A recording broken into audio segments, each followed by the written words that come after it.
така, време е за видео номер 3. Видео номер 3 ще включим молитва и благославяне на нашата храна, защото когато я благославяме, ние неутрализираме всички негативни енергии в нея. Както казах, време е да се научим да говорим с храната ни. Време е да се научим да се грижим за себе си и да избираме както чувствата и емоциите, през които да преминем, хората, с които да бъдем, за да се чувстваме прекрасно и избирайки само тези, които ни носят радост и щастие. Така трябва да избираме и храната, която е най-добра за нас, най-здравословна и най-полезна. Научете се.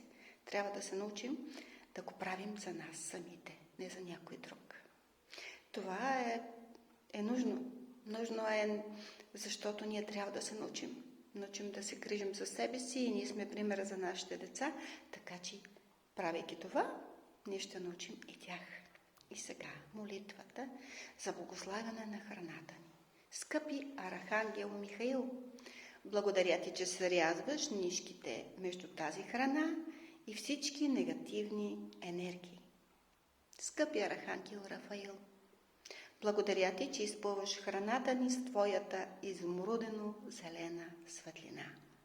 Сатнам, сатнам, сатнам. Благодаря.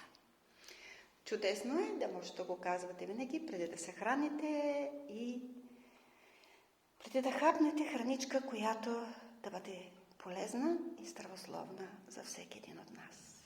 Обичам ни, целувки и гуш-гуш.